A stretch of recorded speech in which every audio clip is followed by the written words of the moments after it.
Halo, assalamualaikum teman-teman semuanya. Selamat pagi, selamat siang, selamat malam, dimanapun kalian berada, sehat-sehat semua ya. Well guys, di video kali ini Jokastoy akan ngebahas bocoran alur cerita dari film Captain America keempat Brave New World. Yap, di sini aku akan menceritakan sedikit alur cerita yang rumornya akan seperti ini jalan ceritanya, serta beberapa penjelasan post credit scene serta karakter-karakter tersembunyi yang akan muncul di film Captain America keempat Brave New World ini. Jadi di awal aku spoiler alert warning dulu untuk kalian semuanya ya teman-teman. Bagi kalian yang belum join grup spoiler Telegram Jokastoy, segera join. Link invite grupnya sudah aku pin di kolom komentar. Dan jangan lupa juga untuk follow official akun TikTok dan Instagram Jokastoy.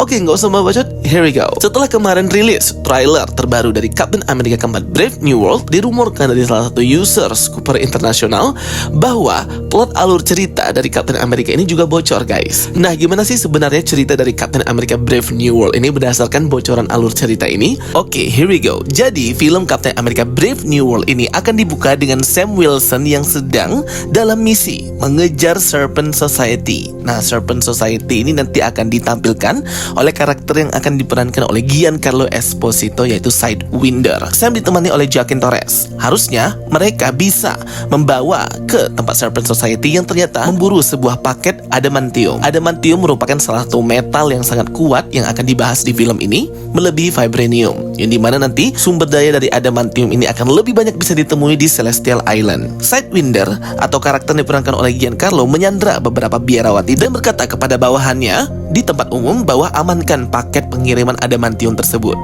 dan juga tetap disandra tawanan-tawanan itu ya. Sam pun sampai di sana bersama dengan Joaquin melawan Serpent Society lengkap dengan pakaian Falconnya seperti di series The Falcon and the Winter Soldier. Sidewinder memiliki kekuatan super di sini ya, sama seperti Sam. Bertarung dengan Sam, namun Sam berhasil mengalahkan Sidewinder sebelum lebih banyak bawahan dari Serpent Society yang datang atau tiba. Namun di sini Sidewinder lolos. Sam membawa Joaquin untuk dilatih oleh Isaiah Bradley. Isaiah Bradley adalah pahlawan super soldier The Black Captain America. Diikuti juga dengan pelatihan Sam Wilson. Bersama-sama mereka bertiga saling membantu untuk meningkatkan kemampuan masing-masing, saling melatih skill bertarung dan juga kemampuan tinju masing-masing ya. Kemudian Sam Wilson pun dapat undangan ke White House atau Gedung Putih untuk bertemu dengan presiden terpilih, yaitu Presiden Thaddeus Thunderbolt Ross. Sam pun memutuskan untuk membawa temannya Isaiah Bradley dan Joaquin Torres. Mereka pun berpesta di sebuah mobil limousine yang mereka gunakan untuk pergi ke Gedung Putih. Sesampai di The White House, mereka bertiga pun foto dengan Presiden Thaddeus Thunderbolt Ross yang diperankan oleh Harrison Ford. Ini adalah presiden yang berbeda dengan yang di Secret Invasion, karena sudah pergantian presiden ya guys, semenjak event dari invasi bangsa Skrull itu ya, yang ada di series Secret Invasion. Jadi ini tuh adalah undangan dalam hal memperkenalkan presiden terbaru Thaddeus Thunderbolt Ross, mengetahui visi misinya ke depan untuk negara Amerika, serta apa aja nih yang ingin ia capai gitu ya, program-program jangka panjangnya pasca terpilih jadi presiden. Thaddeus Thunderbolt Ross pun sangat welcome dengan Isaiah Bradley, berkata ia ingin mengenal lebih dalam lagi Isaiah, tapi sebelum itu ia harus presentasi dan menyambut tamu-tamu yang lain dulu gitu ya guys. Ross dan Sam Wilson pun bertemu dan ia mengatakan kepada Sam, aku butuh Anda untuk memimpin para Avengers, tetapi nanti titel Captain America ini akan berada dalam program dari pemerintah Amerika Serikat gitu. Sam pun terlihat tidak setuju dengan program ini, karena kan harusnya Captain America ini berdiri sendiri ya, sesuai dengan penentangan Sam dan juga Steve Rogers terhadap Sokovian Accords. Sam pun membalas bertanya kepada Presiden Ross bagaimana jika mereka tidak sependapat. Nah, ini nih yang kadang memunculkan konflik. Ross menjawab, maka mereka akan mencari tahu bersama-sama dan mencari jalan keluar. Tiba ketika Presiden Ross sedang presentasi, ia pun diserang oleh Isaiah Bradley yang seperti terhipnotis gitu ya. Aku sudah bahas di breakdown channel sebelumnya, yang dimana yang men-trigger Isaiah Bradley dan juga beberapa dari penjaga lainnya untuk menyerang Presiden Ross di dalam ruangannya itu ialah kilatan cahaya atau cahaya fotografik yang dibuat dan dihipnotis oleh The Leader. Karena The Leader atau yang diperankan oleh Tim Blake Nelson itu juga datang dalam undangan di Gedung Putih. Presiden Ross pun hampir terkena tembakan oleh Isaiah Bradley dan beberapa penjaga lainnya yang dihipnotis. Namun akhirnya ia selamat. Isaiah pun berusaha kabur, namun akhirnya ia tertangkap dengan pasukan pengaman presiden. Sam pun berusaha untuk membela Isaiah Bradley. Namun Isaiah sudah melakukan kejahatan gitu ya, kriminal dengan menyerang presiden terpilih.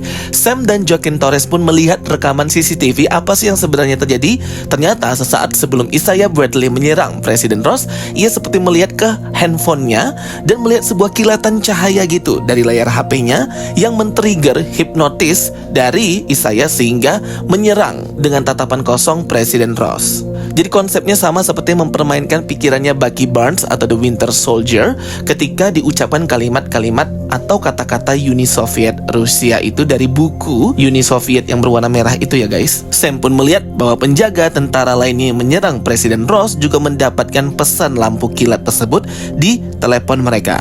Sam dan Joaquin memutuskan untuk mencari tahu siapa sebenarnya di balik dari semua ini. Ya tentu si The Leader ya guys. Akhirnya mereka pun bertemu dengan The Leader, diperankan Tim Blake Nelson sebagai pemimpin dengan topi karet berbentuk kotak yang dicetak aneh ke kepalanya yang besar gitu seperti di komik dan memiliki kulit berwarna hijau. Sam dan Joaquin Torres pun mengetahui bahwa ternyata Presiden Ross itu sudah sering berkomunikasi dan berhubungan dengan si The Leader ini. Jadi sudah berkali-kali bertemu ya, meminta bantuan The Leader ketika ada konflik-konflik yang tidak bisa ia selesaikan gitu. Membuat si Presiden Ross ini pun dirubah oleh The Leader menjadi Hulk dan akan ke-trigger menjadi Red Hulk kalau tekanan darahnya naik, sehingga ia harus memakan sebuah permen lollipop untuk mengobati pikiran dan menenangkannya gitu guys. The Leader ini jugalah yang muncul di film The Incredible Hulk Bruce Banner. Ruth Bader Serap atau Sabra mulai menahan Isaiah Bradley setelah percobaan pembunuhan dengan pikirannya yang dihipnotis itu kepada Presiden Ross di penjara. Penjaranya itu di The Raft. The Raft itu adalah penjara khusus para kriminal superhero. Isaiah pun langsung marah ya, berkata bahwa ia tidak akan dikurung dalam kotak itu lagi. Karena kan selama jadi super soldier, The Black Captain America, dia itu diisolasi ya, sama seperti Steve Rogers juga. Sabra ini pun sama seperti Sam dan Joaquin, berusaha untuk mendapatkan siapa sebenarnya dalang di balik semuanya, membuat mereka bertemu dalam satu titik lokasi yang sama dengan Sam dan Joaquin Torres, dan akhirnya mereka bertiga pun bekerja sama. Muncul karakter baru yaitu Amadeus Cho, di mana Amadeus Cho ini merupakan anak atau memiliki hubungan keluarga dengan Dr. Amadeus yang ada di film Avengers Age of Ultron. Sam Wilson, Joaquin Torres dan Sabra pergi ke Stark Technology dan bertemu dengan Amadeus Cho yang merupakan insinyur jenius di Stark Technology. Yang memerankan karakter Amadeus Cho ini adalah Logan Kim guys. Sudah di casting juga ya. Di adegan berikutnya terlihat di sini Presiden Ross yang berlindung di bawah bunker bawah tanah yang jauh dari bahaya dan berusaha membuat para pemimpin dunia menyetujui perjanjian damai agar Jepang tidak ikut menyerang dalam memperebutkan Pulau Celestial Tiamut yang memiliki sumber daya adamantium. Karena di sini para pemimpin dunia termasuk Jepang ini sangat curiga dengan Amerika yang akan mengambil Pulau Celestial Tiamut untuk dirinya sendiri. Karena memang pulau itu tidak ada kepemimpinannya. Pulau Celestial Tiamut berada di perairan lautan Samudra Hindia, Indian Ocean ya guys. Hal ini menyebabkan Joaquin Torres dan Sam Wilson pun bertemu dengan Presiden Ross saat kapal perang Amerika dan kapal perang Jepang hendak bertempur satu sama lain. Terlihat di trailer mereka sudah bertempur habis-habisan ya, Jepang dan Amerika ini di dekat tangan Celestial Tiamut di Samudra Hindia. Adegan aksi besar dan fight koreografi serta manuver di udara yang keren banget dari Sam Wilson dan Joaquin Torres dipenuhi dengan CGI yang memanjakan mata banget nih guys. Berakhir dengan Joaquin Torres yang jatuh dari udara ke dalam air tetapi kemudian tetap diselamatkan oleh seorang medis. Jadi nanti ditampilkan kayaknya Joaquin Torres ini akan mati, tapi ternyata tidak ya gengs. Saat Joaquin Torres berada di rumah sakit untuk memulihkan diri, Bucky Barnes pun muncul, The Winter Soldier. Jadi akan ada cameo Bucky Barnes untuk memeriksa Sam dan juga Joaquin. Bucky pun berbincang-bincang dengan mereka, bercanda tentang bagaimana pidato kenegaraan yang ditulis langsung oleh Sam Wilson itu. Lalu mengatakan ia harus pergi menghadiri penggalangan dana dan tidak bisa ikut lebih jauh lagi. Bucky Barnes pun juga muncul hanya sebagai cameo ya, setelah tadi ada cameo Amadeus Cho yang kemungkinan akan berubah menjadi Hulk ya si Amadeus Cho ini, dan juga The Winter Soldier. Presiden Ross pun pergi ke konferensi pers di White House, Gedung Putih, di mana tiba-tiba suara sama-sama terdengar ya. Ini adalah suaranya si The Leader itu yang berusaha untuk menghipnotis dan mengendalikan pikiran para pemimpin dunia. Mulai diputar ya suara-suara yang membuat hipnotis itu melalui pengeras suara yang akhirnya menyebabkan pikiran dari Presiden Ross ini pun terpengaruhi, membuatnya marah dan merubahnya menjadi Red Hulk yang berwarna merah dan memiliki suhu badan yang sangat panas sehingga kayak mengeluarkan api gitu ya guys. Sam pun bertemu dengan para pemimpin yang mengakui rencana jahatnya dan mengira Sam akan mati karena dia bukan Steve Rogers. Karena kan kalau Steve Rogers itu kan memiliki serum super, sedangkan Sam hanya manusia biasa, jadi mudah mati. Sam pun muncul di tempat kejadian bersama Red Hulk dan keduanya menghancurkan Gedung Putih. Terjadi pertarungan besar-besaran antara Sam Wilson dan Red Hulk di White House. Mereka saling berkelahi dan memukul satu dengan yang lainnya. Puncaknya ini, Presiden Ross pun tersadar setelah ditusuk oleh salah satu sayapnya si Sam Wilson ini, sehingga ia membuat terluka parah dan membuatnya sadar kembali, berubah jadi manusia lagi. Ternyata si Red Hulk ini tidak memiliki kekebalan seperti Hulk yang bisa self-healing atau healing factor gitu ya. Ross pun disembunyikan di sebuah tempat yang hanya Sam yang mengetahuinya dan kayak dikurung gitu ya.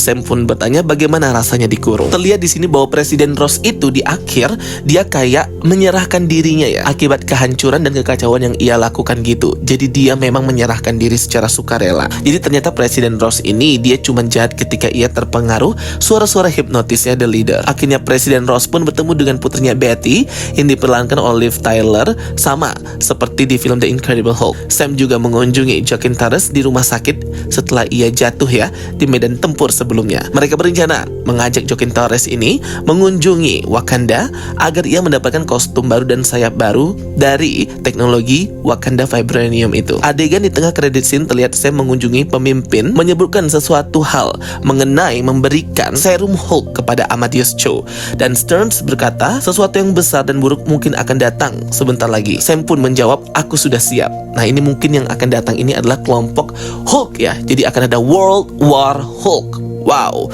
para Hulk pun akhirnya bertempur. Mungkin itu ya guys, sama seperti di film She-Hulk di mana serum dan darah Jennifer Walters itu bisa mengubah banyak manusia jadi Hulk. Terlihat dari bocoran ini di akhir film tuh nggak jelas film Captain America ini ya. Tidak ada pembentukan tim Avengers, tidak ada clue atau petunjuk mengenai big villain lainnya atau Dr. Doom. Nggak tahu juga nasibnya Isaiah Bradley yang dipenjara di The Raft itu bagaimana. Hanya ada adegan Sam dan Joaquin Torres saja untuk membangun hubungan lebih dekat antar dua superhero ini ke depannya gitu ya, dengan tujuan memimpin sebuah grup yang belum mereka bentuk. Jadi nggak ada pembentukan tim Avengers yang baru. Agak aneh juga ya. Jadi memang fokus banget ke karakter Sam Wilson dan Red Hulk atau Presiden Ross. Terlihat dari rumor informasi ini, artis Ruth atau memerankan Sabra itu tidak memberikan dampak apapun pada karakter di film ini ya. Terasa dia hanya kayak nempel aja di film ini karena kebutuhan karakter Black Widow aja. Tetapi pada akhirnya dia nggak digunakan. Nah ini aku suka ya teman-teman. Jadi memang diedit banyak adegannya si Sabra ini agar tidak mendominasi karena dia itu kan dari Israel. Di film ini juga agak sedikit aneh ya, Sam yang manusia biasa itu bisa menahan semua serangan dari Red Hulk yang setara Hulk stamina dan kekuatannya hanya dengan menggunakan Vibranium Shield dan juga kostumnya itu. Kayak nggak jelas banget ya teman-teman. Harusnya kan dia ambil serum super itu agar bisa sekuat Steve Rogers. Namun terlihat di film ini bahwa Sam itu masih menyimpan super serum atau serum prajurit super. Nasibnya The Leader, karakter yang diperankan oleh Tim Blake Nelson, juga nggak jelas di film ini. Adegan Serpent Society hanya diwakilkan oleh Sidewinder, karakter yang diperankan oleh Giancarlo Esposito, karena sebelumnya scene dari King Cobra dan Viper di-delete habis-habisan dan dihapus. Makanya kemarin ditunda hampir 1 tahun karena memang jelek banget pada awalnya itu ya film Captain America. Secara keseluruhan filmnya ini tidak buruk juga tidak bagus, menghibur sebagian besar, tetapi terasa seperti hanya mengulang poin plot dari The Winter Soldier dan juga Civil War, dan seperti agak-agak mirip series CW dan series dari Disney Plus Hotstar gitu ya guys. Jadi agak kurang greget lah. Pokoknya berasa nonton series Disney Plus banget karena memang kualitasnya tuh kayak nggak jauh beda. Jadi cameo di sini adalah Betty Ross, yaitu anak dari Presiden Thunderbolt Ross, kemudian Amadeus Cho, dan juga Bucky Barnes Winter Soldier. Film ini juga tidak pernah menunjukkan bagaimana Sam ini adalah the new Captain America yang akan terus memimpin Avengers. Jadi kemungkinan tim Avengers akan dipimpin oleh hero lain. Klimaks dari film ini ialah pertempuran di dekat Celestial Tiamat di Samudra Hindia. Seperti itu ya rumor bocorannya. Oke guys, itu dia beberapa informasi awal dari rumor bocoran cerita alur dari film Captain America Brave New World ini. Coba kalian tulis di kolom komentar pendapat kalian dan rating kalian tentang apa yang aku ceritakan. Agak kecewa banget ya kalau misalnya nanti Sam Wilson di akhir film itu malah tidak menjadi pemimpin Avengers, kayak bener-bener wasting banget filmnya. Makanya ada reshot dan pengambilan syuting gambar ulang nih 1 bulan yang lalu. Kemungkinan ini untuk menambahkan post credit scene yang gak ada serta credit scene yang juga tidak menunjukkan apapun. Semoga akan lebih baik lagi ya guys setelah ada proses syuting untuk menambahkan adegan terakhir. Dan semoga ini adalah plot alur di awal. Aku nggak tahu bocoran ini ceritanya adalah plot sebelum proses syuting ulang atau sesudah proses syuting ulang. Kalau memang sesudah proses syuting ulang berarti ini lebih better, karena pasti sebelumnya lebih hancur lagi ceritanya. Oke guys, thank you for watching my videos. Don't forget to like and subscribe. Bye bye and see you next time.